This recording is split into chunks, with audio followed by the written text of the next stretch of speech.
Chapter 6. Dink landed on the straw mattresses and fell backward onto the wooden deck. He knew he was on the very bottom of the boat. The wood felt cold and slimy under his fingers.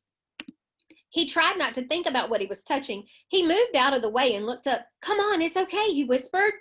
Ruth Rose jumped next, and Dink helped steady her landing. "Come on, Josh." Dink could see Josh's silhouette against the moonlight behind him. Suddenly, his head vanished. Dink froze. Could the old woman have grabbed him? "Josh!" Dink gasped. And then Josh was falling through the air. He landed with a whoomp on the top mattress. "I think she's on the boat. I heard footsteps."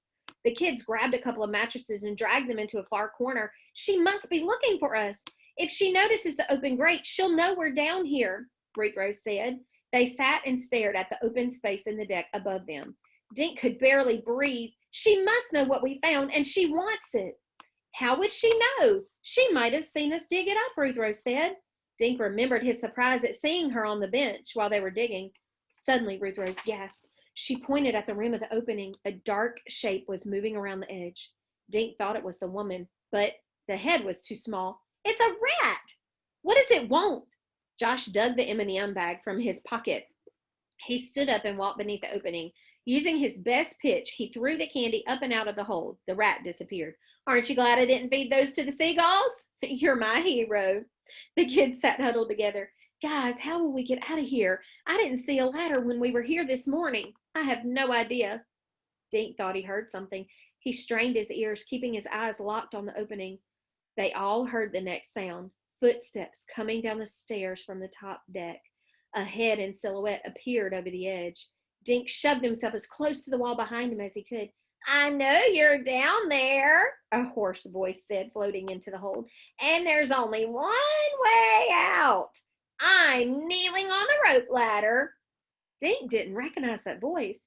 "Do exactly as I say, and I'll drop the ladder for you. I'm going to lower a basket. Put the jewels in it, and the next thing I send down will be the ladder." The voice paused. Dink could tell that Josh and Ruth Rose were trembling. If I don't get the jewels, you'll stay here all night, maybe longer.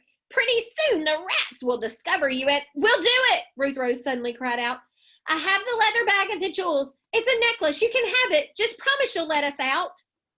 Dink had never heard Ruth Rose sound so frightened. He could feel her pulling something from her sweatshirt pouch. She dropped it in the darkness, and he heard her fingers scrabbling to find it again. The basket appeared over their heads, tied to the end of a rope. It landed on the mattress pile. "Do it now," the voice said, "or you'll miss your Thanksgiving dinner." Ruth Rose crawled over the basket. "Okay, the necklace is in the basket. Now you have to let us out." The kids watched the basket rise and disappear. "Sorry, guys, I had to give it to her. We'd never get out of here." They heard laughter from above. A moment later, the rope ladder flew down. It smacked loudly on a mattress. Dink heard something else land. Whatever it was bounced from the mattress to the wood deck.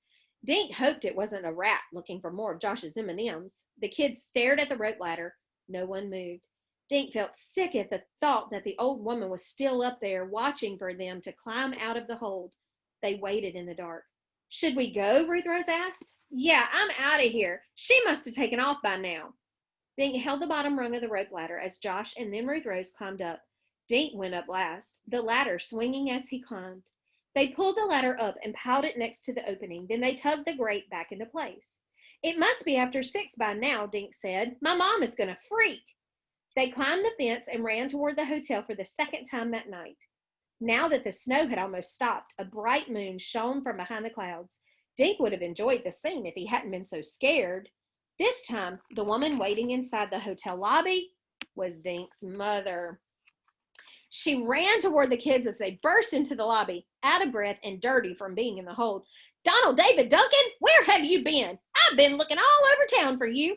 Do you remember we agreed on 5 o'clock? It's well after 6. Dink felt his face turn red. He didn't know where to start with this story.